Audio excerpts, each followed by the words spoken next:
नमस्कार, मैं हूं यश। आप देख रहे हैं दिव्य भारत न्यूज। रुक करेंगे आज की सबसे बड़ी खबर पर। कांग्रेस के दिग्गज नेता और प्रदेश के खाद्य आपूर्ति मंत्री प्रताप सिंह खाचरियावास ने मंगलवार को उदयपुर में प्रेस कॉन्फ्रेंस करते हुए भारतीय जनता पार्टी पर निशाना साधा। प्रताप सिंह खाचरियावास ने कहा कि बीजेपी के नेता झूठ के जनरेटर हैं। उनके पास किसी तरह की कोई भी बात नहीं होने की वजह से वह अब मुख्यमंत्री अशोक गहलोत पर के पैर में लगी चोट पर सवाल या निशान खड़े कर रहे हैं।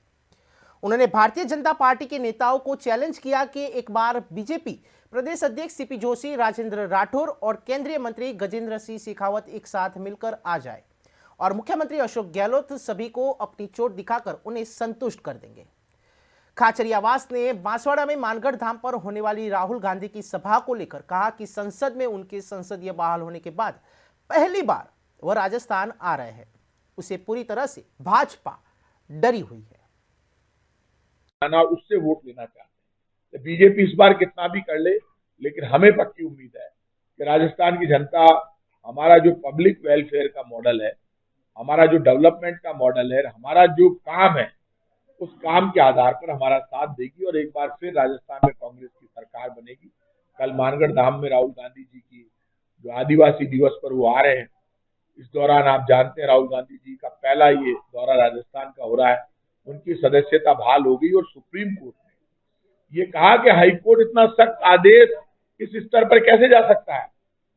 इतनी ज्यादा से ज्यादा सजा देने की कहां जरूरत थी? ये तो 15 दिन 25 दिन तो पूरे 2 साल की सजा दे दी। तो ऐसा क्या हो गया था? यदि इन्होंने बयान भी दे दिया तो आज तक इतनी सख्त सजा दी, ऐसा क्यों हुआ? बड़े खुश हो रहे थे बीजेपी के लोग। लोकसभा अध्यक्ष ओम बिरला जी का बस चलता तो अब की बार भी नहीं करते, लेकिन सुप्रीम कोर्ट का डंडा था। वो जानते हैं सुप्रीम कोर्ट बीच में इसलिए बहाल कर दी। नहीं तो कितना जल्दी मकान खाली कराया राहुल गांधी जी का, कितनी जल्दी सदस्यता छीन ली। और अब सुप्रीम कोर्ट से हमें न्याय मिल गया। ये शुरुआत है। राहुल गांधी देश की जनता की आवाज बनकर अडानी घोटाले पर बोले, करप्शन के खिलाफ बोले, हर मुद्दे पर बोले, माँ बहन बेटी की आवाज बनकर बोले। उसी का आशीर्वाद है कि उनको वापस सुप्रीम कोर्ट से न्याय मिला और लोकसभा में आज वो जब आप जानते हैं कि नो कॉन्फिडेंस मोशन आ रहा है तब वो वहां बोलेंगे। तो ये कांग्रेस की शुरुआत है बड़ी। आज हम राजस्थान भी जीतेंगे और मुझे पक्की उम्मीद है कि देश में जो हालात है वो लोग एक बार फिर कांग्रेस की तरफ। अशोक गहलोत जी की पांव की चोट के लिए जिस तरह की भाषा का उपयोग राजेंद्र राठौर जी, गजेंद्र सिंह शेखावत और सीपी जोशी जी ने किया है, मैं आज उनको चैलेंज करता हूँ।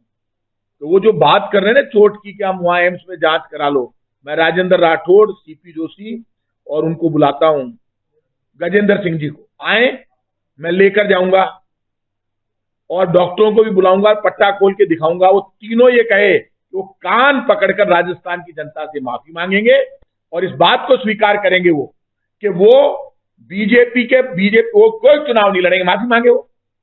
शर्म नहीं आती उन तीनों चारों को?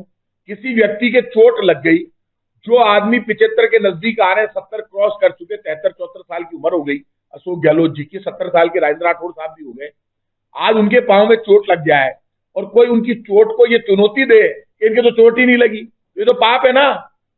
चीफ मिनिस्टर के जब पांव में लगती है, बाकायदा मेडिकल बोर्ड बैठता है, आपको पता है वो चीफ मिनिस्टर है, बाकायदा वो ऐसे में गए, उनके चोट लगी, ये बात मैं जानता हूं, पूरा नाखून उतर गया। और वो ये कह रहे हैं, एक जना कह रहा है पट्टा जनता खोल देगी, तो थाको तो खोल ही दियो, इनका तो खुला पड़ा है, जनता ने खोल दिया। और ये इतने डरे हुए हैं, घबराए हुए हैं, 15,000 की भीड़ इकट्ठी करते हैं, 3 लाख बताते हैं, 5,000 की करते हैं, 1 लाख बताते हैं, बड़े बड़े डायलॉग मारे। तो भाई कहते हैं ना कि क्या स्थिति होगी, वो सामने आ जाएगी चुनाव के बाद।